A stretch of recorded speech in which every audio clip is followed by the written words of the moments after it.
Volume 1 established the court.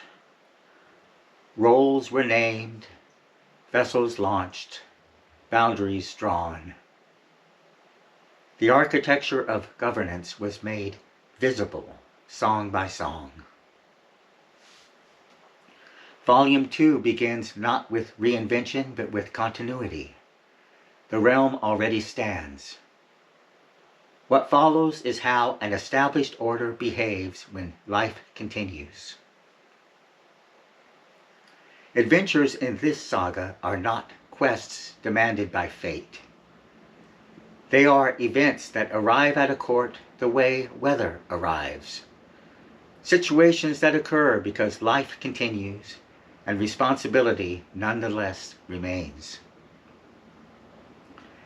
In many mythic systems, the adventure is departure. The hero leaves home, crosses a threshold, undergoes ordeal, and returns transformed. Volume 2 does not follow that machinery. The court is not a village to be abandoned. It is the center of gravity. Even when ships travel, movement is extension of governance rather than escape from it. Travel is procedural, not romantic. This distinction alters the moral temperature of the narrative. When adventures are framed as tests, stories tend towards celebration of conquest. When adventures are framed as governance, emphasis shifts to containment, the capacity to respond without escalation, to protect without glorifying force, and to restore ordinary life without converting it into anticipation of the next battle. The science fiction and fantasy imagery remains playful. Ships move between sea and stars. Fish planets exist. Ceremonial weapons are stuffed mice. Yet beneath this play is discipline. Power withdraws when its task is complete. Stability, not triumph, is the measure. Among the volume's recurring threads, the fish planet draws 4 songs. Empress Fiona departs alone and returns with a clownfish that becomes a court favorite. Later, Witchy Poo and Little Cat make the voyage together, escorted by Lily, observing without acquiring, until a threat on the return journey is cleared with a single shot. In actual courts, families, households, communities, most adventures are not chosen. They are interruptions, errands that lengthen into journeys, journeys that expose vulnerability. A court that governs well is not one that avoids events, but one that integrates them into continuity. The established roles are placed under motion and strain without being redefined. The Empress's presence remains baseline. The warrior prince's readiness remains boundary condition. The Royal Advisor's Council remains stabilizing influence. Motion does not dissolve structure. Volume 1 revealed what the court is. Volume 2 shows what the court does. How it travels, how it returns, how it maintains, how it absorbs surprise, how it protects its own, and how it restores stillness afterward. The universe does not owe the court a plot. Events occur. The court responds. When response requires force, it is brief and decisive, and then it ends. When response requires care, it is ordinary and sustained, and then it continues. And yet the court's most important story is not what it does well. It is what even a well-governed court cannot provide. Little Cat's range widened across the volume. The infrastructure proved itself each time, and her fear as knowledge kept reading the court accurately. A governing institution attracts opposition, and she needed a place that did not. she must leave. The must is not command, it is recognition. The court opens the door and blesses the departure. This is the little cat arc. It was not planned. It emerged from life because life had that shape. It turned out to be the main story of the first 2 volumes.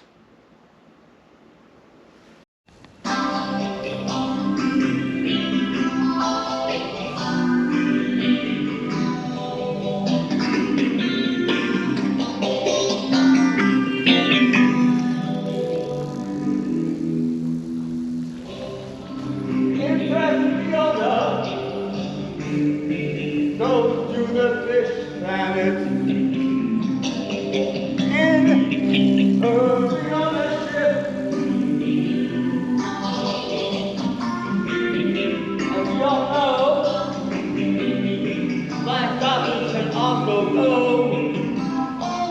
underwater.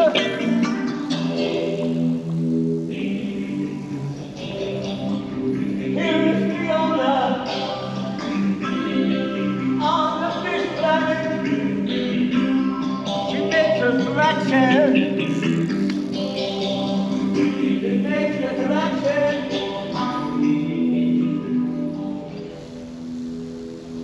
Now, sister, look where I got home.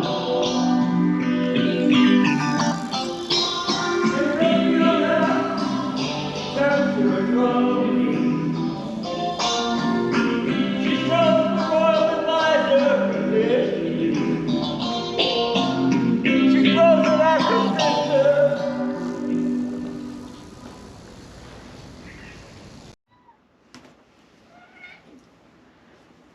Fish Planet Adventure opens Volume 2 with deliberate extension of sovereignty into motion. Empress Fiona leaves the royal court by choice, not compulsion. Volume 1 established structure, protection, hierarchy, containment, technological reach. This first song of adventures demonstrates that such containment does not confine authority. Stability enables range. On the fish planet, Fiona encounters multiplicity. Many species, many colors, many possible prey. The song specifies that she selects a clownfish from among them. This detail matters. The act is not indiscriminate hunting, it is discernment. From abundance, one form is chosen. Sovereignty is expressed not through volume, but through discrimination. Rulership is the narrowing of possibility into decision. Fiona returns to the court carrying that specific fish. Something from beyond the court's perimeter enters its interior. The boundary is not breached, it is traversed. This movement establishes that the court is not a sealed sanctuary, but an ordered center capable of outward engagement and inward integration. She presents the fish first to Royal Advisor Witchypoo. The gesture is procedural and hierarchical. Initiative is acknowledged before council. The ruler does not hoard acquisition, she subjects it to relational witnessing. Governance remains intact because action flows through structure. The turning point occurs when Fiona throws the fish at warrior Princess Lily. What began as selected prey becomes kinetic object. Lily's identity in Volume 1 centered on contained force, the mouse room as latent capacity. In this opening of Volume 2, force is stirred not by danger, but by impact. The object introduces motion into the ruling dyad's relational field. Crucially, this is not imagined myth layered over fantasy imagery. The timeline described in the song is grounded in documented reality. The music video includes actual filmed behavior of the real cats.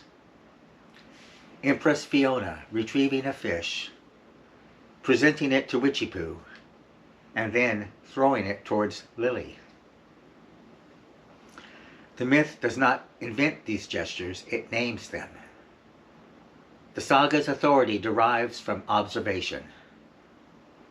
Myth here is articulation of lived pattern rather than projection onto neutral material. This documentary grounding alters the reading.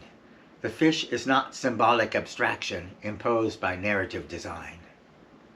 It is an observed event interpreted structurally. The throw is not dramatic flourish, it is feline behavior. The court dynamics in the saga reflect real hierarchy and temperament among the cats themselves. Fiona initiates. Witchy-Poo evaluates. Lily responds with embodied energy. The song formalizes that order without distorting it. From a Jungian perspective, only insofar as the structure supports it, the selected fish may be read as specific content drawn from depth into conscious relational space.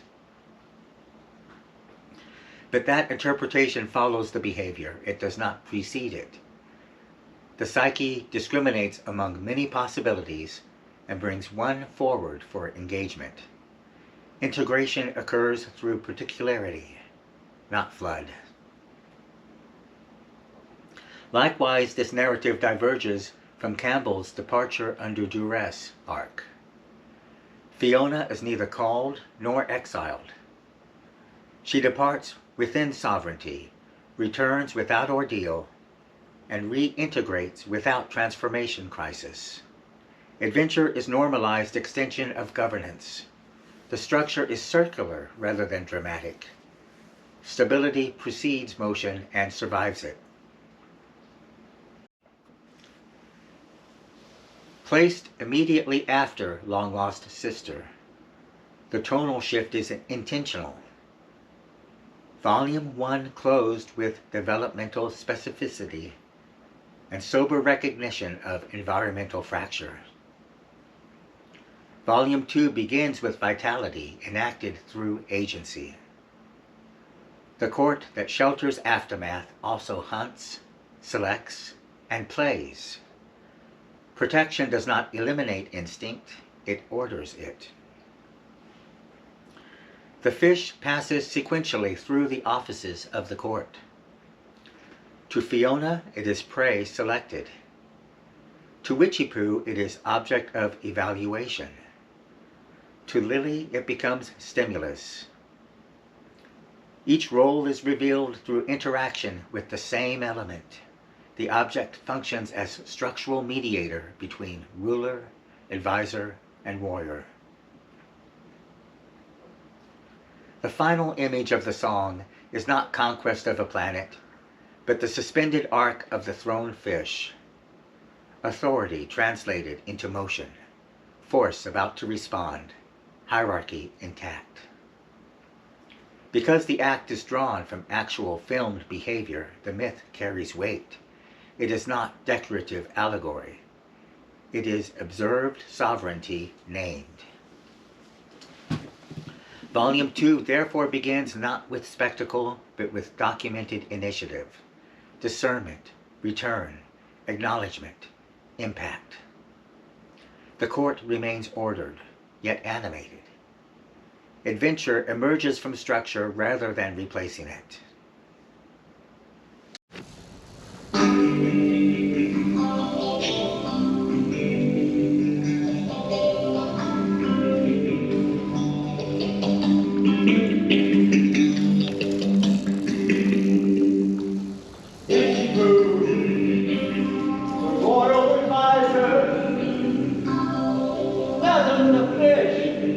Brought home by Empress Fiona.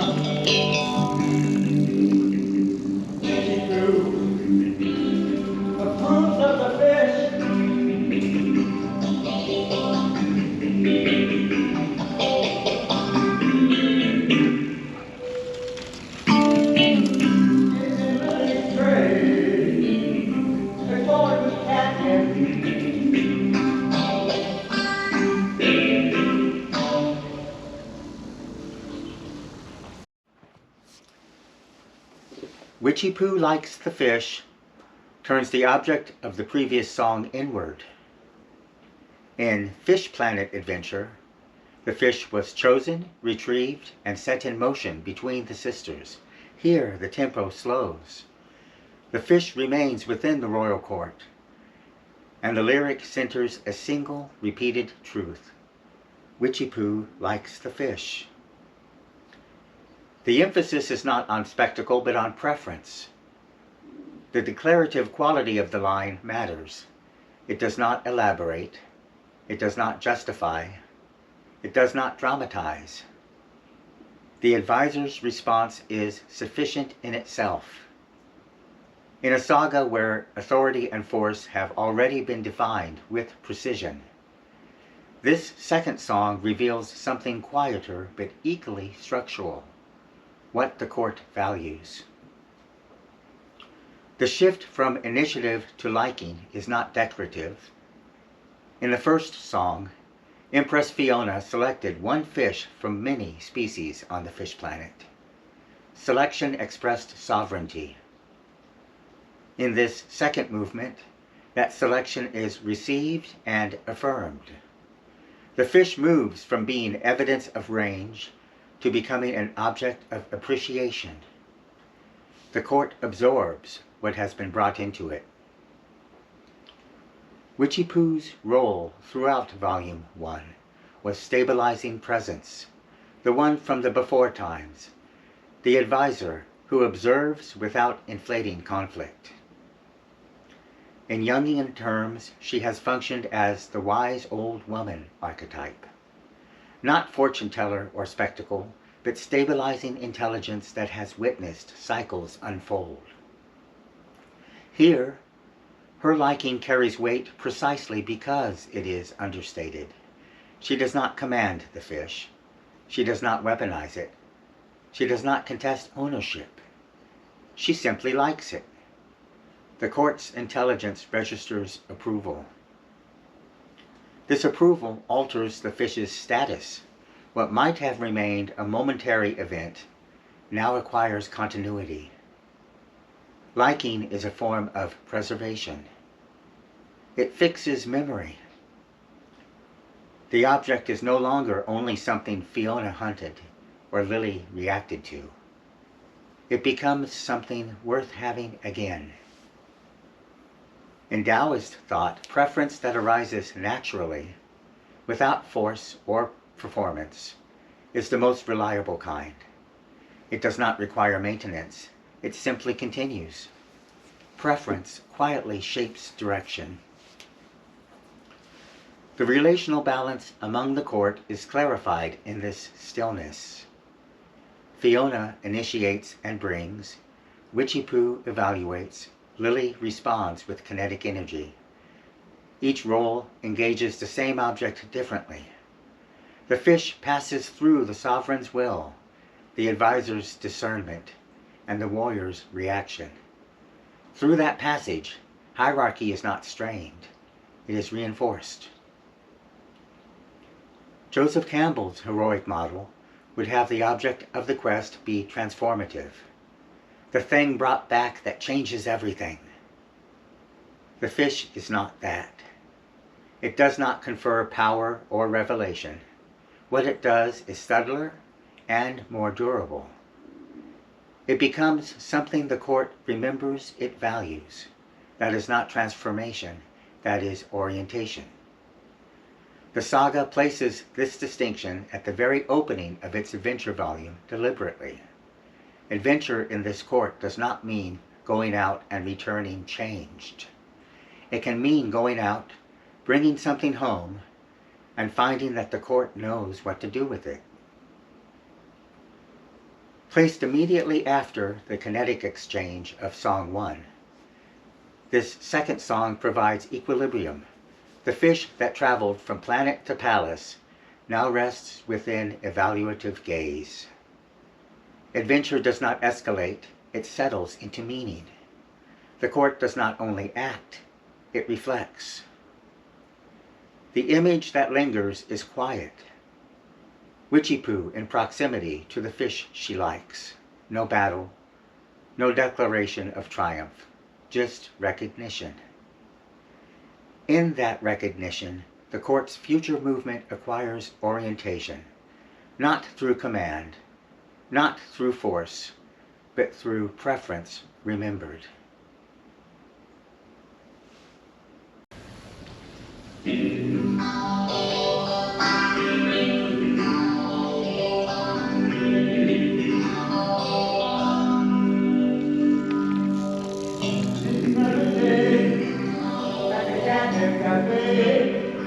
They have open mic now.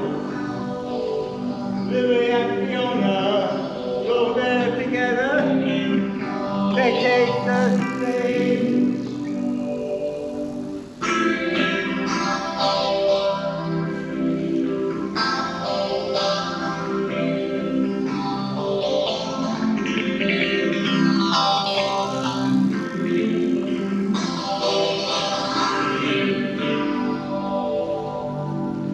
Just another day at the Catnip Cafe. Lily and Fiona, they go there together. They take the stage.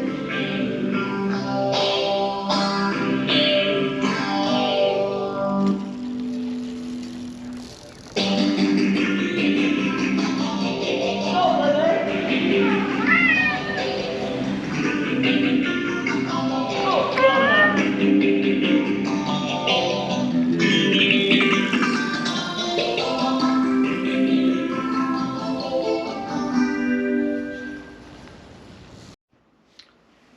Just another day at the Catnip Cafe. That lyric is doing more philosophical work than it might first appear. The Catnip Cafe is not court space, it is civic space, shared, ordinary, human. And the framing of the royal sisters' arrival there as unremarkable is a quiet but significant statement about the nature of sovereignty in this saga.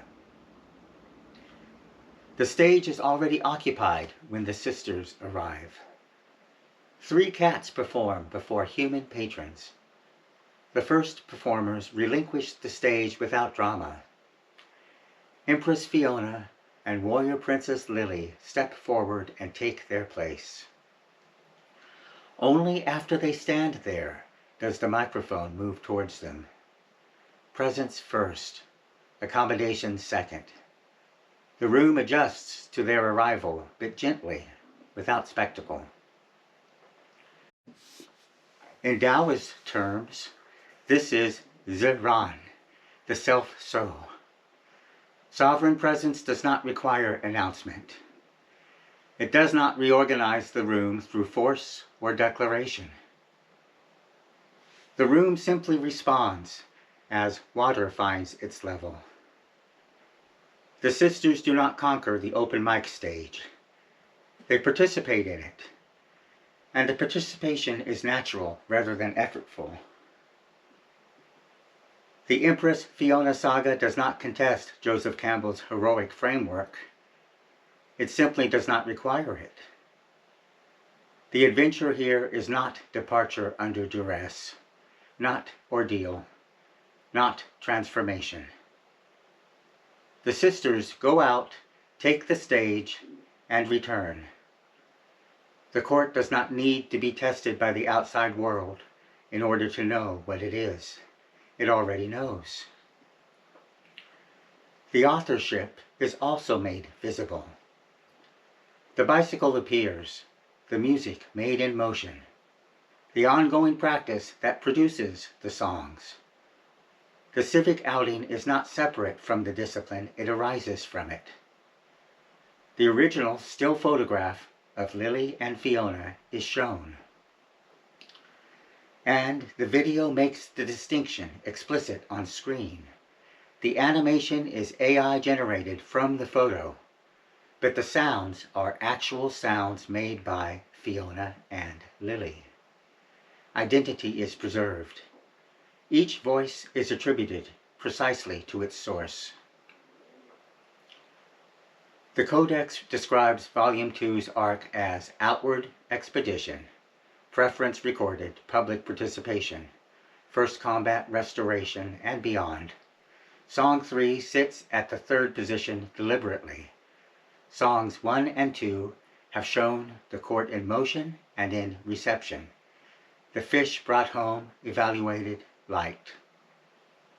Song 4 will show the court under direct threat for the first time. Between those two moments, the saga places this one: the royal sisters simply going out into public space and participating in it. Adventure defined as participation, not danger. Earlier songs established that power in this saga tends towards containment. Ships, rooms, instruments that enable rather than dominate. The open mic stage becomes another such structure. A microphone is a tool. It does not elevate the sisters. It allows them to be heard. The ordinary becomes mythic through context rather than transformation, and this song is one of the clearest demonstrations of that principle in the entire saga. Nothing extraordinary happens at the Catnip Cafe. The court goes out, is present, and returns. The mythic weight comes entirely from who they are and how they carry themselves, not from what occurs. And then the court withdraws. The royal sisters took the stage, and the world remained intact. That is precisely the point. A signal breaks the palace calm. Moonlight fills the cross belong. Jet hands raised with glowing screens. Endless swans cycle free. From the court, the answer is clear. A ritual older than the fear. The maelstrom platter, rod and hold, hold his choices, switched and hold. Take the white one, take the gray. Make the zombies go away. Warrior princess Lily stands. Midnight steady as she stands. She doesn't rush, doesn't guess. Pop knows it once, no second test. The threat is large, the weapon small. Chosen answer into all. No return, no circling back. A clean release into the pack. A quiet heart, her presence on. His life breaking down and gone. South zombie massacre. They surge like a comet's afterguard. Eyes locked on a moving heart. Tight tongue, unseen stares. There's nothing answers anywhere. Phones fell silent, hunger gone. The addicts were carried on. Ashes laughed where they once pressed. The court can breathe, the night can rest. Far from zombie massacre.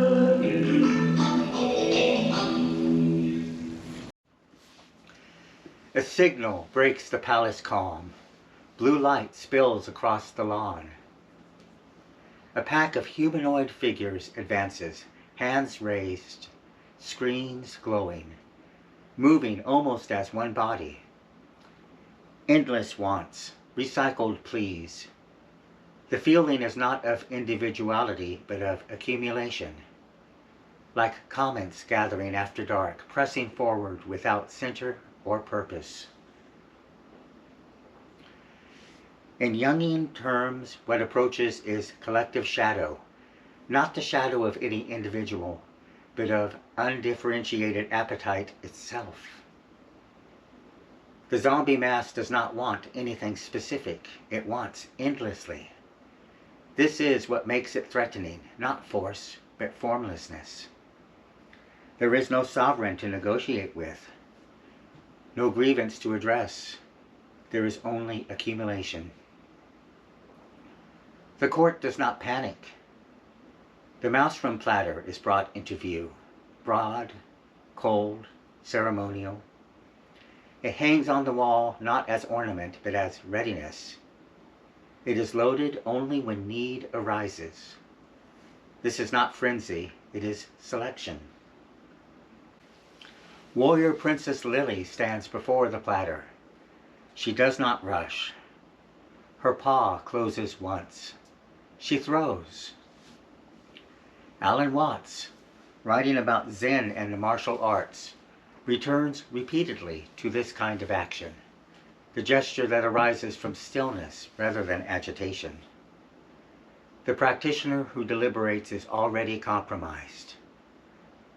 What Watts describes, and what Chan Buddhist thought calls mushin, is action from no mind, force without attachment to its own exercise.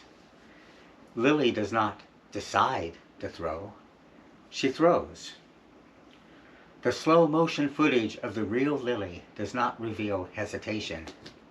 It reveals inevitability.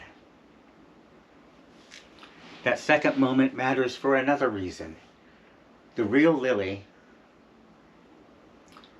truly does throw a toy mouse. The saga's metaphor rests on something observed and real. Observation precedes myth. The mythic weight is only available because the behavior was actually there. No triumph follows the explosion. No applause. The camera does not celebrate. The mouse-room platter reappears on the wall, empty, waiting.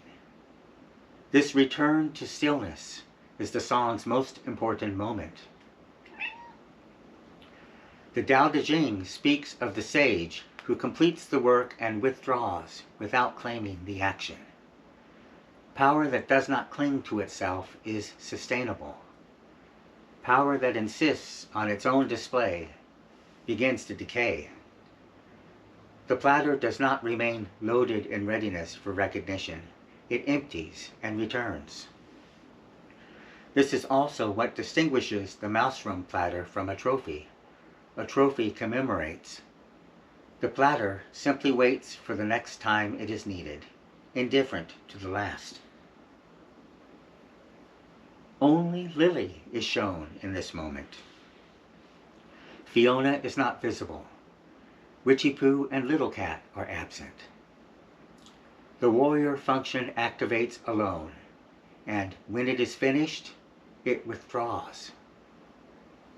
In the Jungian reading of the warrior archetype, this is how the archetype functions properly. It serves the whole without consuming it. A warrior who requires an audience becomes a berserker. Lily's solitude here is not loneliness. It is the operational boundary of the function itself. Joseph Campbell's heroic model would expect departure, ordeal, transformation, return. This song refuses that arc entirely. Lily does not depart. She does not return changed. There is no revelation, no enlargement of self. The warrior function in this court is not a hero's journey compressed into a single action. It is the activation and deactivation of a capacity that was always present, in a court that was always capable of this, defending an order that simply continues. The court breathes. The night rests. That is the whole of it.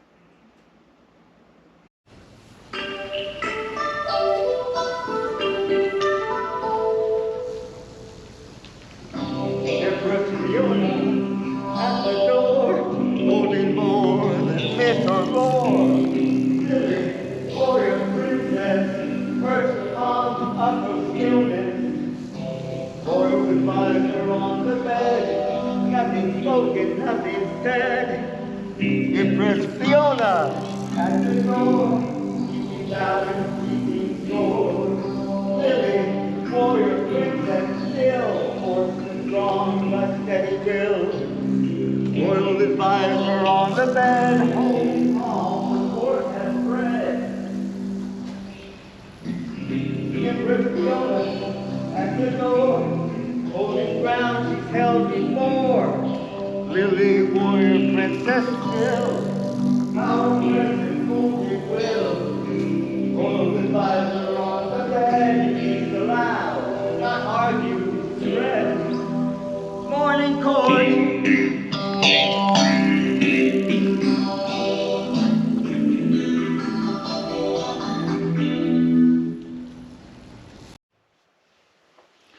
Morning Court takes place immediately after the Mouse Room Zombie Massacre.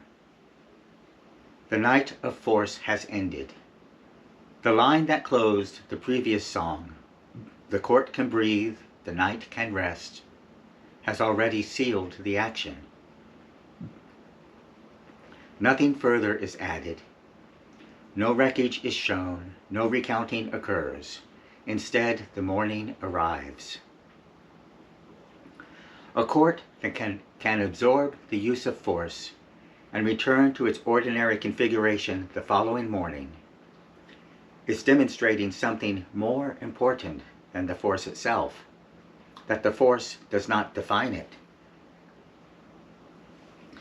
The visual does not change across the song. The same clip is shown 3 times. Empress Fiona stands at the door. Lily occupies the upper stillness. The royal advisor rests on the bed. The camera does not chase movement, it records configuration.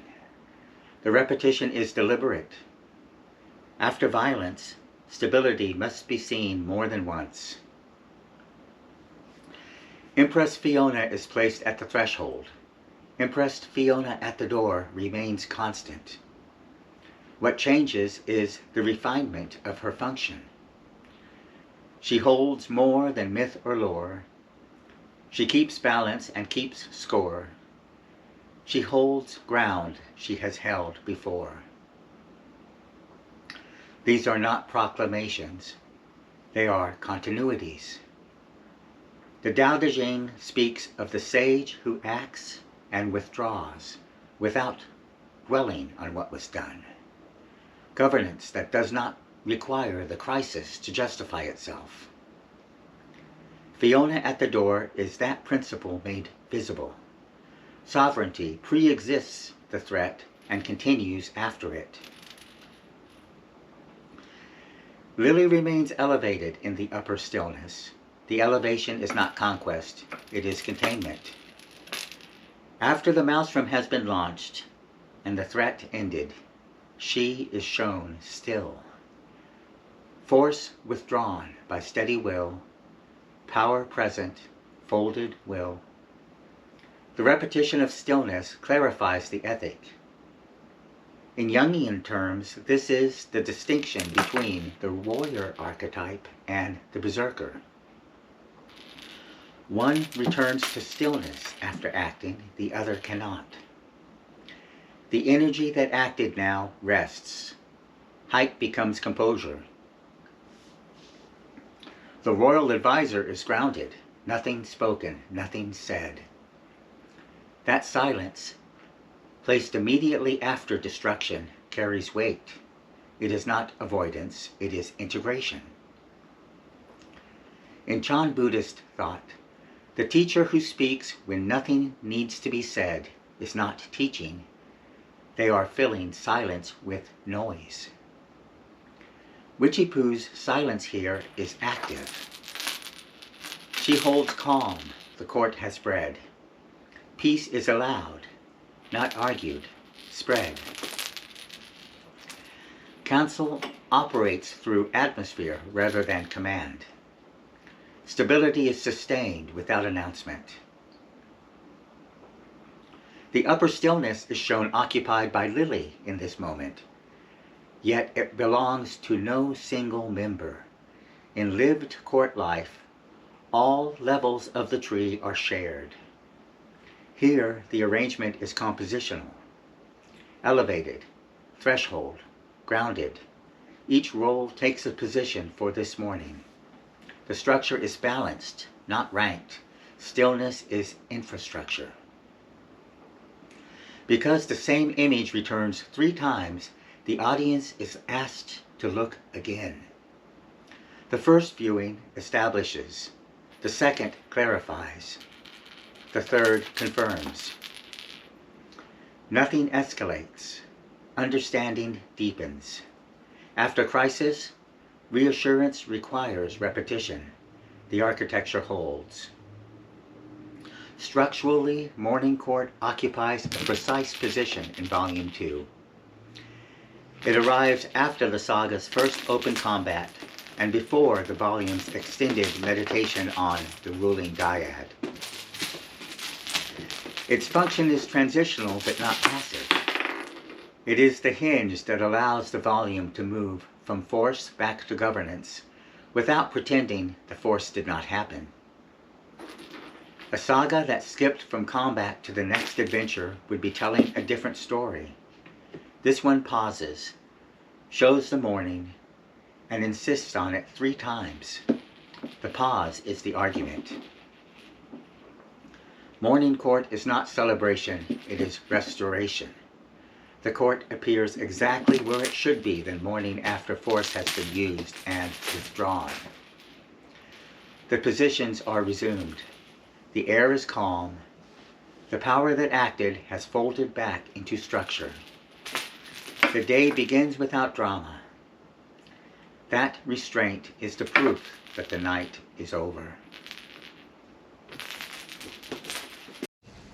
Empress Fiona is above, not before, not because. Lily, warrior princess, still, neither sword nor after will.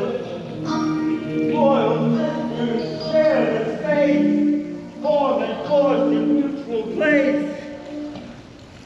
Empress Fiona takes the height, Lily holds the depth in sight.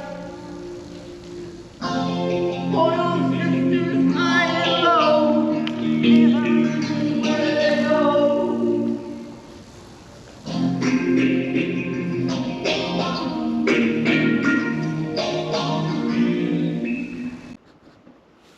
The image is simple. Empress Fiona sits on top of a box.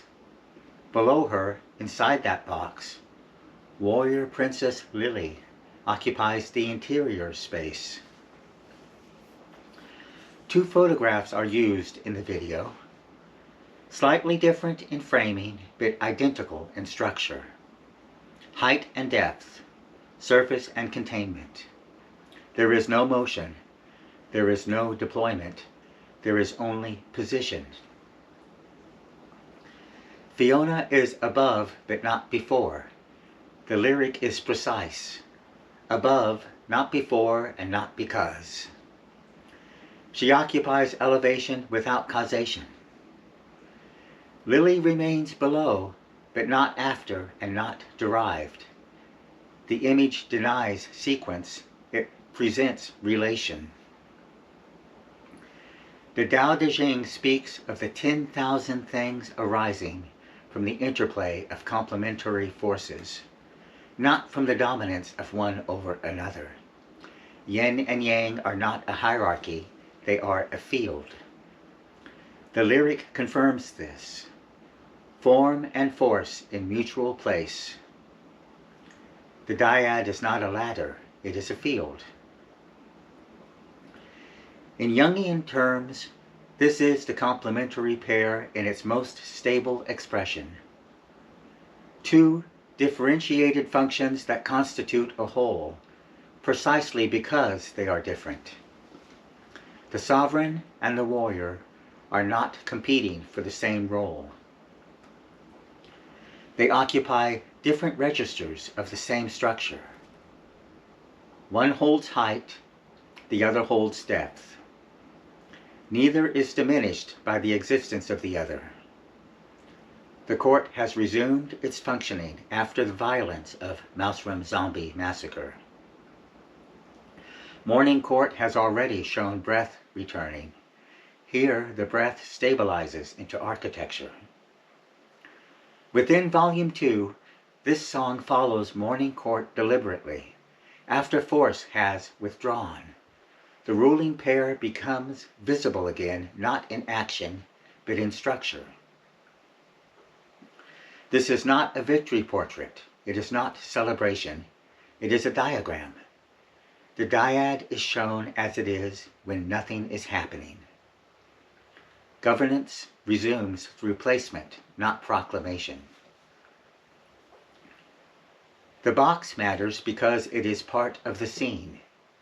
Fiona rests on its lid. Lily occupies its hollow. Containment is literal. The box is not a throne and not a bunker. It is simply a box. Yet throughout the saga, boxes are spaces of safety, of infrastructure, of interiority. Ships are boxes that travel. Courts are boxes that hold. Here the box holds the warrior princess. The empress rests above it. Height and depth coexist without rivalry. The sibling dimension of this pairing intensifies its structural meaning. This is not an alliance of convenience between two figures who chose to govern together. They share origin. In Volume 1, Witchy-Poo was shown instructing the royal sisters when they were still kittens.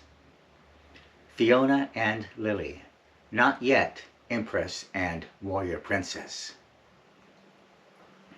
The governing pair did not emerge from competition or negotiation.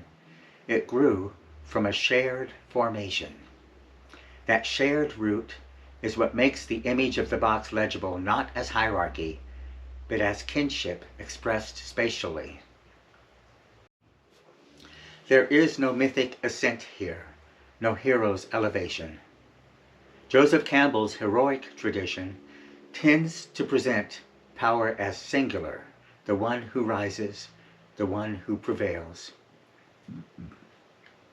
This image refuses that singularity entirely. Neither sister rises at the expense of the other. The language of above is stripped of triumph. The language of below is stripped of subordination. The relationship resembles interdependence without hierarchy. Height does not generate depth. Depth does not undermine height. They arise together as position, ziran, self-so, without contrivance. We return finally to the concrete scene. Fiona remains above, calm and unforced. Lily remains inside the box, contained and alert. High and low, surface and interior. No triumph, no drama. The royal sisters share the space. This is it?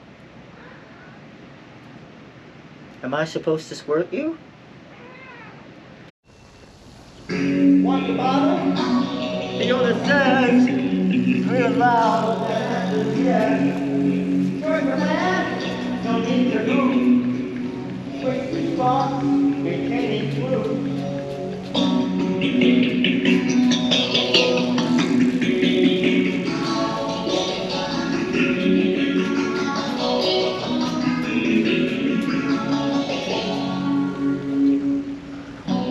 No big fuss in the room.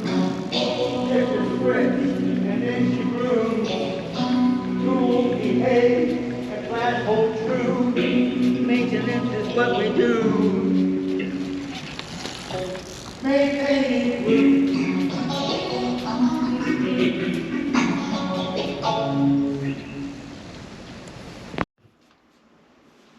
Maintaining floof begins by refusing the usual protections of music. The first seconds do not carry a backing track, but they are not silent. The viewer hears the room. The viewer hears the human voice. This is it? The viewer hears the real Empress Fiona Am I answer supposed to for squirt you? herself. My face is off screen, but my body is present. The court is not an abstract narrator, but a physical situation in a real space. The water bottle is already in view from the first frame, which makes the opening feel procedural rather than staged. A question is asked, and Fiona gives a clear affirmative response. The song's music enters only after that exchange is complete. That ordering is the whole point. Before myth, evidence. Before stylization, consent. The saga often treats ships and structures as extensions of office. Here, the tool of care is treated the same way. The bottle is not a surprise object and not a threat. It is part of court practice, already present, already understood. Fiona is not being corrected or disciplined. She is being assisted in a maintenance routine that she wants. The court does not impose. It confirms and proceeds. The body of the video then shows the action without embarrassment or haste. Fiona is sprayed, and the spraying continues for longer than a quick comic beat. The bottle pumps again and again. The duration matters. It turns what could have been a single gesture into visible work. I also keep the faint mechanical sound of the bottle in the audio field, letting the real-world texture remain audible inside the song. That choice keeps the event anchored. The viewer cannot forget that the music is growing out of an actual moment of care, rather than replacing it. The footage is shown twice. The repetition is not filler, it is emphasis. Maintenance is rarely dramatic, so it has to be made legible by time and return. The saga already uses repetition as reassurance after force. Here, repetition has a gentler purpose, to show that grooming is not instantaneous, and that the court's steadiness is expressed through patience. The Empress stands and receives what she requested. Nothing escalates, nothing turns into performance. The work is simply done. Placed within Volume 2, this song is a deliberate narrowing of scale, after dangers and defenses, after the re-establishment of visible court configuration. The saga chooses a task that is domestic and bodily. That placement makes a structural claim. It says that continuity is not proven only in crises. Continuity is proven in ordinary upkeep. If the court can return to grooming, then the court is not living in the shadow of the last emergency. The system has returned to its baseline function. The functional role of this song in court architecture is to document a complete maintenance loop. A need is identified. The Empress is consulted, consent is given, the tool is applied. The Empress completes the cycle by grooming. The court's job is not to take over the grooming, but to enable it. This preserves dignity and agency. The Empress remains sovereign, even in a moment of practical care. The assistant's presence is supportive infrastructure, not authority competing with authority. This is why the line, "Maintenance is what we do," is not only a chorus tag, but a statement that can be heard as a core message of the entire saga. It names what holds the court together across every register. Ships are maintained so they dive and surface when required. Spaces are maintained so the court has a reliable geometry. Roles are maintained so action can be used and then withdrawn. Even the aftermath of violence is maintained, meaning it is handled with restraint so that the court can return to breathing rather than remaining trapped in reenactment. The saga does not treat maintenance as background to the real story. Maintenance is the story's proof of life. In that sense, maintaining floof is not a minor comic interlude. It is a diagnostic scene. It asks, does the court know how to care for the Empress in a way that preserves calm, consent, and routine? The answer is yes, and the video demonstrates it step by step. The tool behaves, the plan holds, the Empress's body returns to order. The court continues. There is also a tonal discipline here that matches the saga's ethic.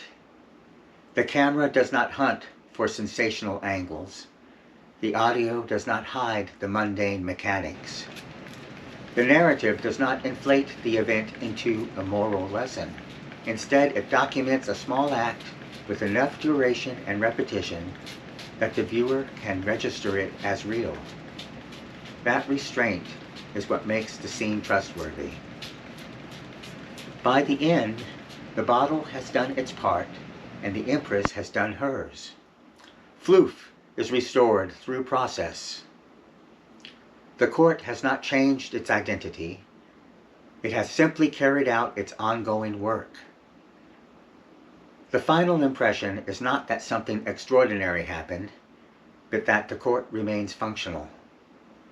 The Empress is present, the tool is quiet, the room stays calm. Maintenance continues. Witchy poo on the bed. Little cat for fear has fled. Nothing asked, nothing needed, nothing owed, nothing needed, nothing is required.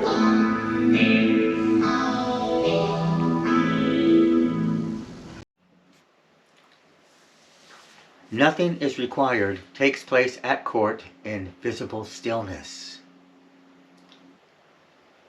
Witchy Poo rests upon the bed. Little Cat remains nearby, alert, wary, and watchful. No one approaches her with instruction. No one asks her to perform. No one asks her to explain herself. The room does not lean towards her. It does not lean away. It holds. That holding is the subject of the song, and it is more philosophically demanding than it may first appear. To hold without pressing is not a natural reflex. It is a discipline. The lyrics are spare. Witchy Poo upon the bed. Little Cat where fear has led. Nothing asked and nothing ceded. Nothing owed and nothing needed. The language does not dramatize fear, it locates it. Little Cat is where fear has led. That is a fact, not a defect. The court does not attempt to move her elsewhere. Witchy Poo's posture is rest. She is not intervening, not instructing, not correcting. In Taoist thought, Wu Wei, non-action, non-interference, is not passivity. It is the discipline of not imposing force where force would cause harm. The sage knows when to act and when the most powerful thing is to refrain. Witchy Poo's rest here is an act of Wu Wei. She is present without agenda. Her stillness communicates that Little Cat's vigilance does not destabilize the room, and that communication is itself a form of governance. In Chan Buddhist thought, the teacher who instructs when no instruction has been invited is not teaching, they are asserting. Witchy Poo's authority is ambient and patient. She belongs to the before times. She does not rush to fix what she witnesses. The saga's central statement is that maintenance is what we do. This song is the most interior expression of that ethic. Maintenance does not always mean grooming or provision or protection against external threat. Sometimes it means maintaining the space around someone who needs the space maintained. Nothing asked means there is no extraction. Nothing ceded means she does not have to give ground. Nothing owed means her survival does not create debt. Nothing needed means the court does not require her to become different in order to belong. The architecture of this moment is non-demand. Little Cat's watchfulness is not treated as something to cure. The court mythology has already established her as wounded survivor and witness. In this song, that identity is not challenged. No healing arc begins. No lesson is imposed. The court does not try to convert vigilance into comfort. It makes room for vigilance to remain. Within Volume 2, this song follows Morning Court, The Royal Sisters, and Maintaining Floof. Those songs establish visible order, dyadic governance, and procedural care. Nothing is required goes further inward. It shows that governance includes the refusal to press forward when pressing would injure. The progression across these 4 songs is not towards climax, but towards quiet interior permission. The saga working its way from the most visible expressions of the court's power down to its most private and most demanding one. Joseph Campbell's model would expect transformation here. The wounded figure moving towards wholeness through ordeal or revelation. This song refuses that expectation entirely. Nothing escalates. Nothing resolves. The bed remains. Witchy Poo remains. Little Cat remains. The court does not advance and does not retreat. It holds. And the holding itself is the argument that a court which can make room for what it cannot heal is a court worthy of the name. In that holding, belonging is granted without condition. The royal advisor feeds the fish. Quietly she makes a wish.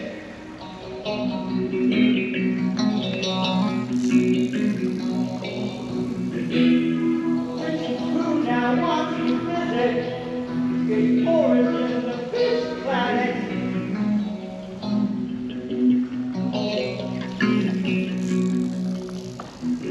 Her councilship is ready and prepares to lead at her command.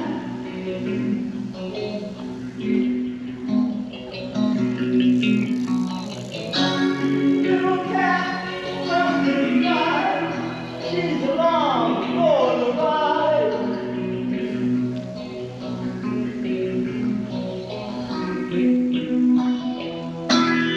Her councilship is not alone.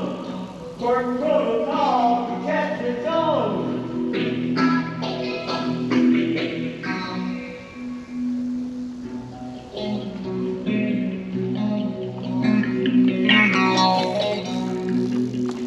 Her living ship holds its place in quiet orbit, watching space.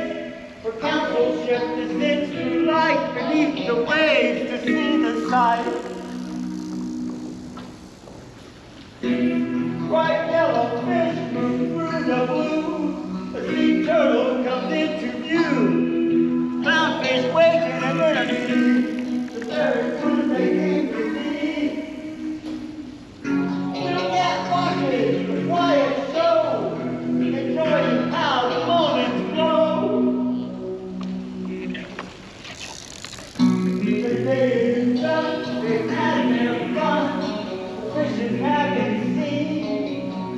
they head back home the way they came, according to routine. Things I live in. It's calling in. The song begins with office before personality. The royal advisor sees the fish. The line is formal and archival. It names position first. Then comes interiority. Quietly, she makes a wish. Only after that does the personal name appear, Witchy-Poo. Authority, intention, and being unfold in order. The lyrics sequence is not accidental. It reflects how the royal advisor has functioned throughout the saga. Her role precedes her desire, and her desire is felt quietly, not announced. Her consulship prepares to leave at her command. This vessel carries the weight of seniority. It shares the same fundamental saucer lineage as her Fiona ship and her Lily ship, yet it is larger, capable of holding two within its canopy. Its coloration carries a subtle tonal aging, not damage, not decay, but continuity. It feels older because it belongs to the before times. The architecture of the court extends backward through Witchy-Poo, and her vessel expresses that. Where the royal sisters' ships are newly commissioned, her consulship is established and institutional.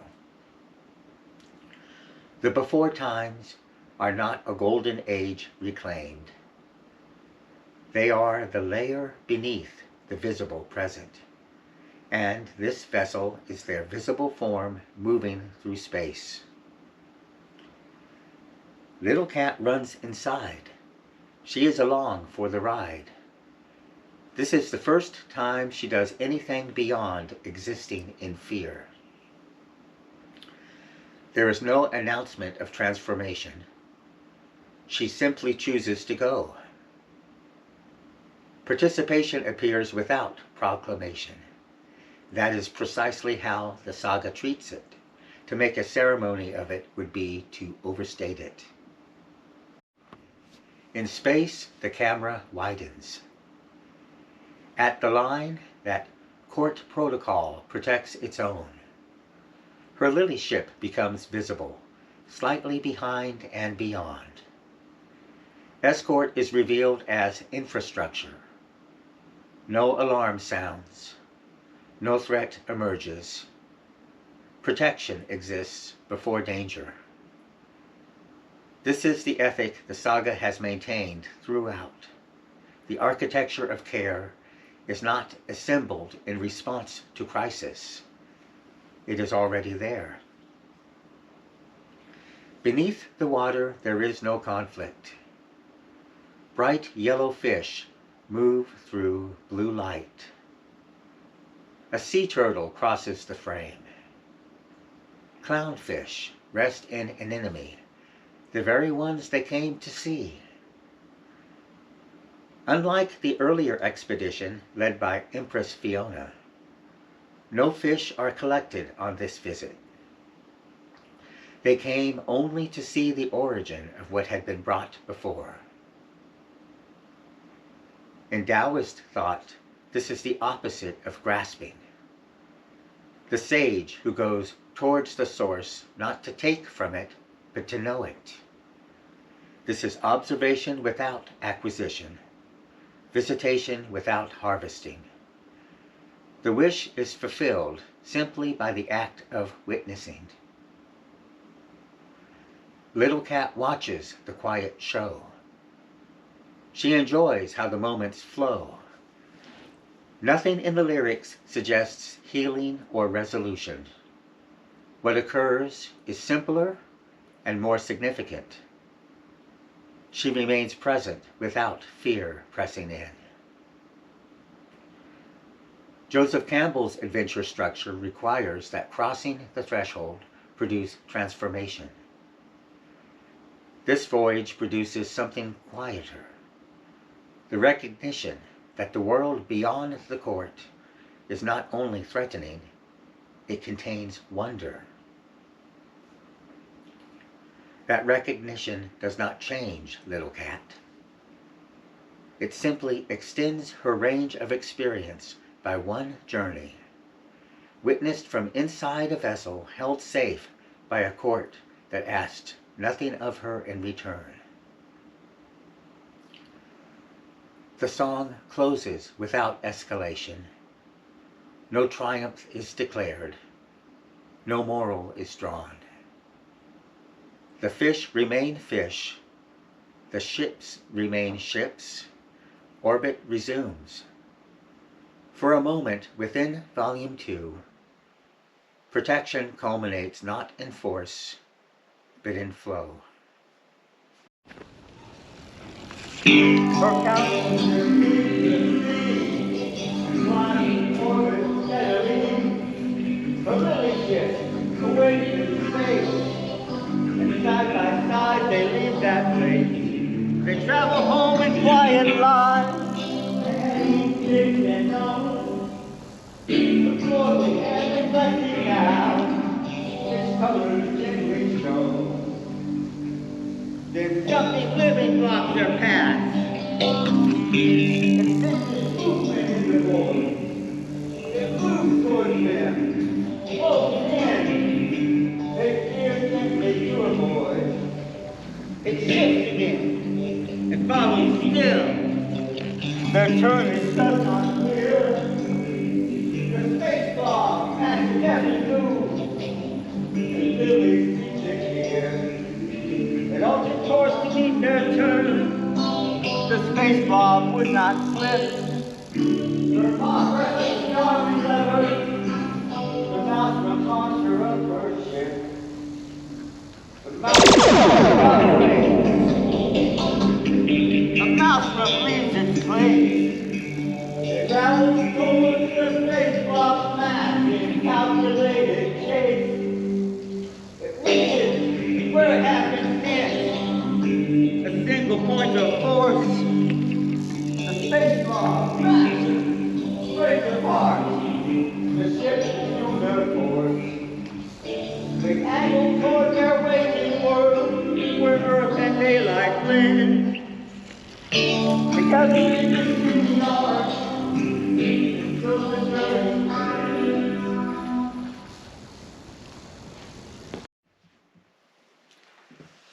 Her council ship rises from the sea and returns to orbit with measured steadiness. The movement from water to open space is calm and unforced. The Royal Advisor's larger, subtly aged vessel resumes its place in the sky, where her lily ship already waits. The reunion is procedural. Side by side, they turn towards home. The return begins in quiet alignment. The course is known. The tone is reflective rather than anticipatory. Experience from the visit is being integrated rather than pursued further. This is not a new adventure, but the completion of one. The disruption enters without announcement. An organic presence blocks their path. It senses movement in the void and closes towards them. The ships respond first with restraint. They alter course gently, attempting to avoid engagement. The attempt at avoidance fails. Each change in direction is matched. The pattern becomes clear. The obstruction is responsive and persistent. It does not drift past. It closes distance. Lily recognizes the shift from inconvenience to threat. Escort protocol moves from presence to action. Her paw presses the arming lever. The maelstrom launcher engages. A single maelstrom departs. There is no barrage. The lyrics emphasize a single point of force. Proportionality stated plainly. The space blob fractures and breaks apart. The effect is decisive and contained. There is no spectacle, no escalation. The obstruction ceases, and the ships immediately resume their course.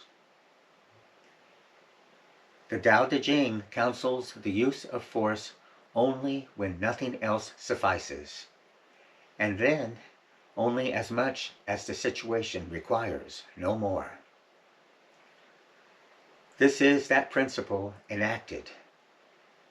The attempt to avoid came first. Only when avoidance failed did force follow. And the force was singular, proportional, immediately withdrawn. This proportional response also distinguishes the moment from the Maelstrom zombie massacre. There, force ended a siege. Here, force clears a route. The scale is different, the ethic is identical. The infrastructure proves itself. Escort was not symbolic. The Maelstrom launcher was not decorative. It existed before the threat and resolves it without altering the identity of the ship or its pilot. After firing, her Lily ship remains what it was. In Jungian terms, the warrior archetype demonstrates again what distinguishes it from the berserker. It does not enlarge itself through the use of force. It acts, contains the action, and returns to its function. For Little Cat, the significance is quiet but real. In the previous song, she chose to participate voluntarily. Now she witnesses protection enacted without chaos, force used cleanly, without panic, without collateral damage to the environment she had just been watching with pleasure. The lyrics do not narrate her reaction. They allow her to remain present through the event without redefining her. She does not need to be transformed by it. She only needs to have been kept safe through it. Across these two songs, her arc is not heroic. It is incremental. She went, she saw, she remained, she was protected. Nothing more was required of her, which is to say, everything the court promised was delivered. The closing movement turns downward. The ships angle towards their waiting world where earth and daylight blend. The image is descent rather than triumph. No moral is announced. The court remains intact. That intactness is the point the saga has been making since Volume 1. The structures hold. The functions perform. The members return. Maintenance is what we do. She knows that the dangers will always rise. She knows that the court will keep her alive. But she cannot live with the weight of her fear. And she cannot stay with the dangers drawn near. She must leave.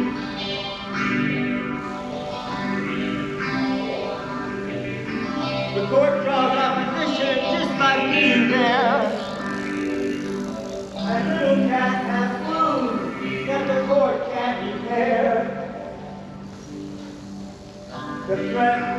rose and was gone just as fast. Liberty was firm and the danger had passed. Where there is a court, there will always be threat,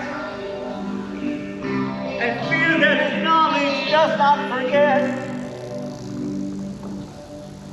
The threats are recurring, the pattern is clear, but the fact of the struggle is the source of her fear. The danger went when the danger arose, but fear that is knowledge knows what it knows. She must leave.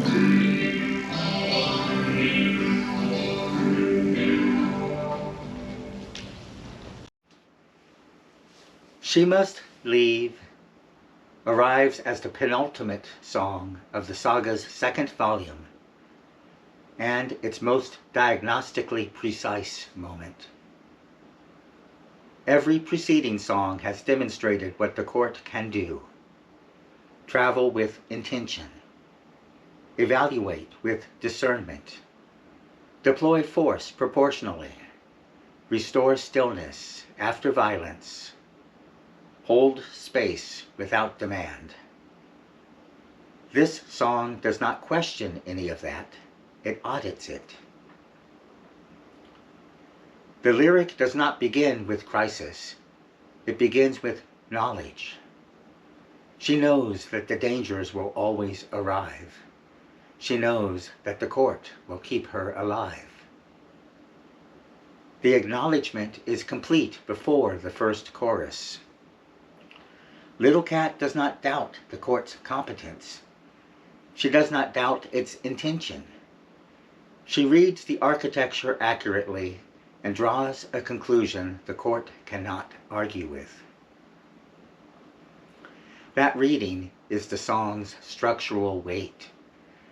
Earlier songs established that Little Cat's fear is not pathology, it is knowledge. What survival has required leaves an imprint that does not respond to counter-argument. In Nothing is Required, the court demonstrated its highest form of governance, holding space without agenda, making no demand. Here, the same capacity is required in a harder form. The court must hold space for a departure it cannot prevent and should not contest. The chorus is spare. She must leave. The must is not command, it is recognition. The court does not issue the order, it receives the conclusion. The lyric that follows clarifies the logic. The court draws opposition just by being there. This is not a failure of the court's design. It is an honest description of what governing institutions are. The Mushroom Zombie Massacre ended a siege. The space blob was removed with a single shot. Both defenses were swift and complete. The pattern holds, and the pattern itself is what Little Cat cannot live inside.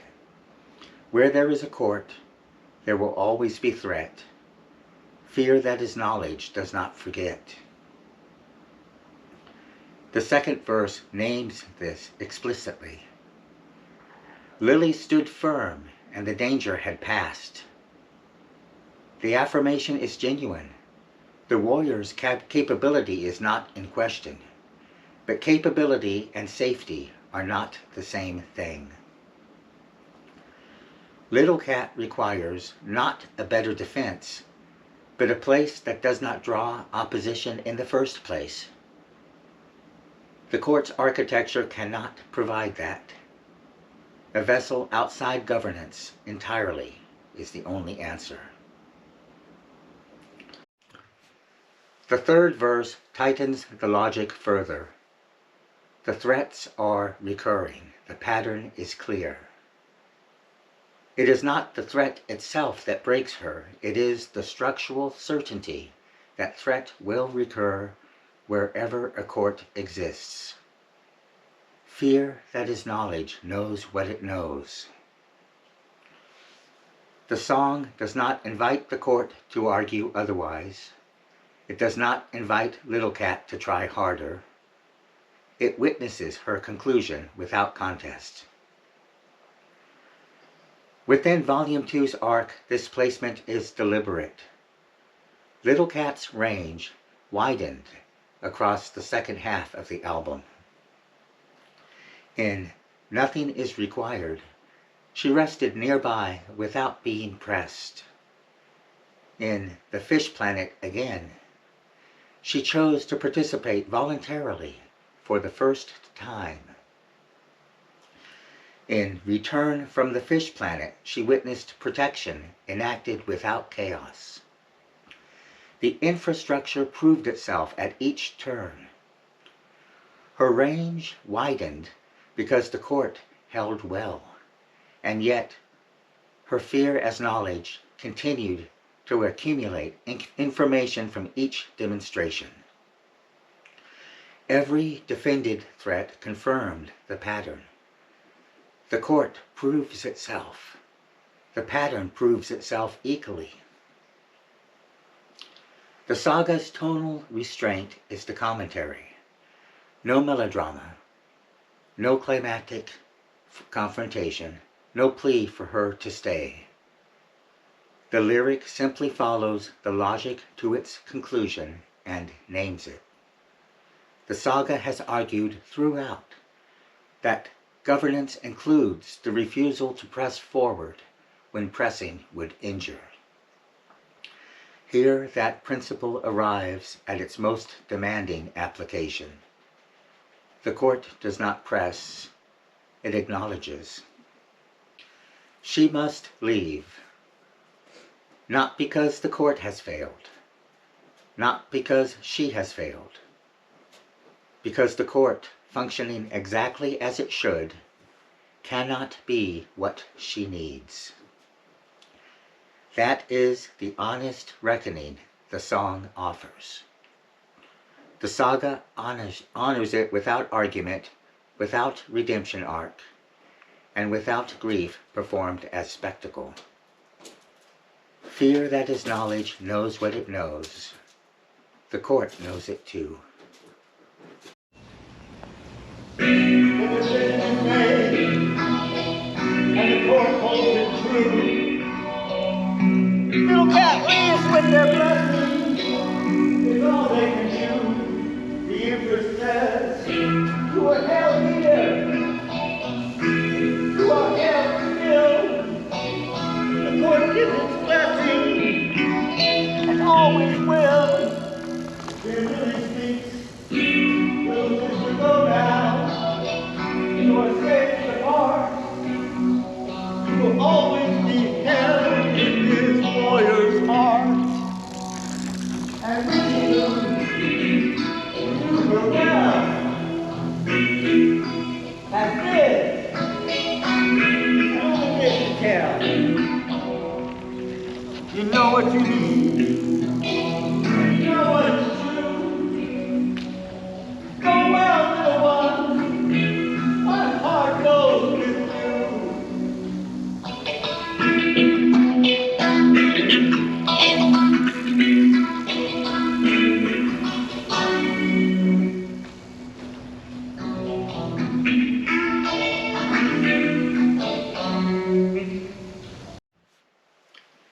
Blessings of the Court closes the saga not with triumph, but with release. The decision has been made. The court holds it true. What remains is the form of farewell, and the form matters enormously. A court that blesses a departure is not diminished by it. It demonstrates what it has always claimed to be. The song's opening lines are declarative and final. The decision is made and the court holds it true. She leaves with their blessing. It's all they can do. That last phrase is not defeat, it is precision. The court has done everything within its power and within its nature. What is now required is outside the register of force, counsel, or governance. It is the register of letting go, and the court rises to it. 3 blessings follow in sequence. Each bears the voice of its speaker unmistakably. Each is complete in itself. The Empress speaks first. You were held here, and you are held still.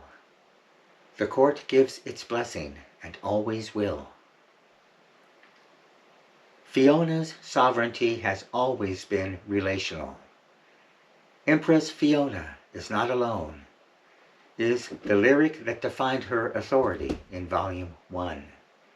Her blessing extends that relational authority beyond the court's physical boundary.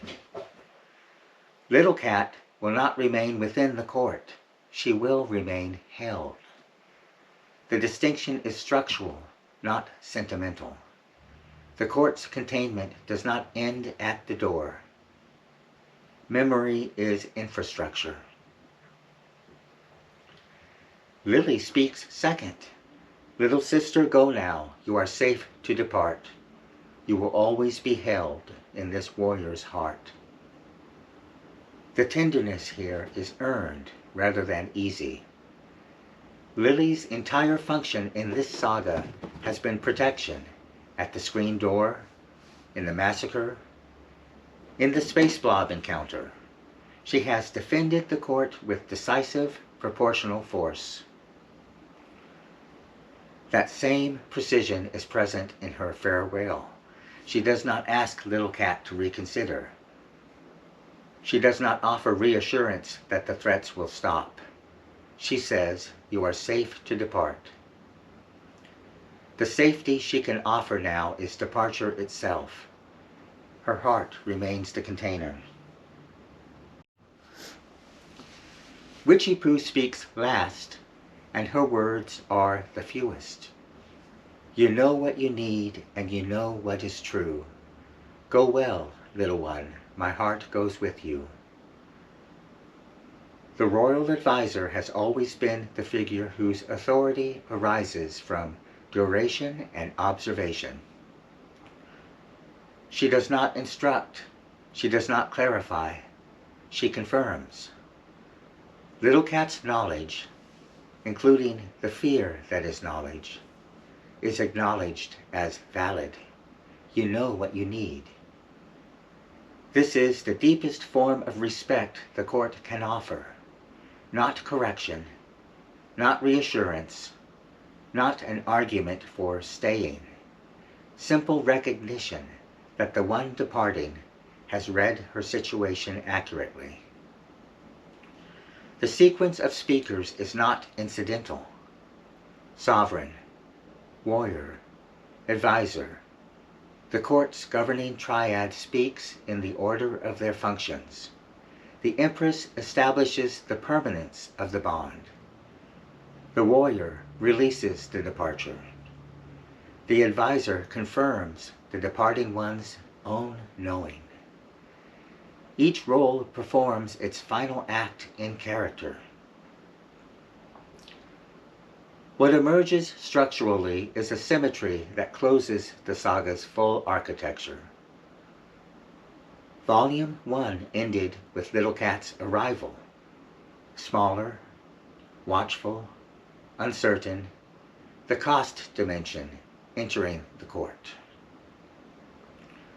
Volume 2 ends with her departure, blessed, acknowledged, named. The court does not mourn what it releases. It demonstrates through the act of release what it has always been. A structure whose function is the sustenance of individuals, not the acquisition of members. This is the counter-Campbellian logic at its clearest. No boon has been seized. No hero has returned transformed. What has occurred instead is something quieter and more durable. A governing institution has held a frightened survivor with care and without condition, has recognized the limits of what it can offer her, and has let her go with full dignity. The blessing is an exercise of relational authority. It is governance extended to the threshold and beyond. The saga closes with the court returned to its original triad: Empress, Warrior, Advisor.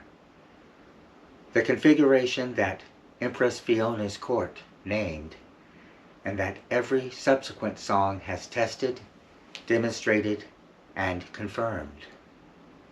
Nothing has been overthrown. The ancient root remains. The court stands as it always stood. In the final impression, Little Cat departs not into exile, but into an open field. She carries the court's blessing and her own knowledge. She knows what she needs, and she knows what is true. The court knows it too. That knowing, shared and honored, is the saga's last and most complete act of governance. Ships hold, courts hold, boxes hold, memory holds, silence holds. And sometimes the most sovereign act of all is to open the door.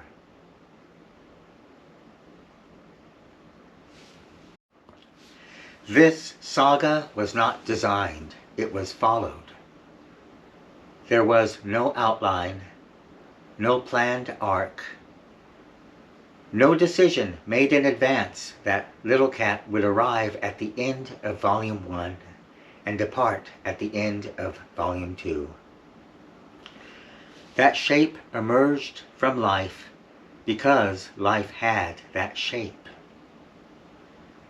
A documentarian who remained faithful to what was actually occurring discovered, song by song, that what was occurring had the structure of myth. The myth did not precede the cats. The cats preceded the myth.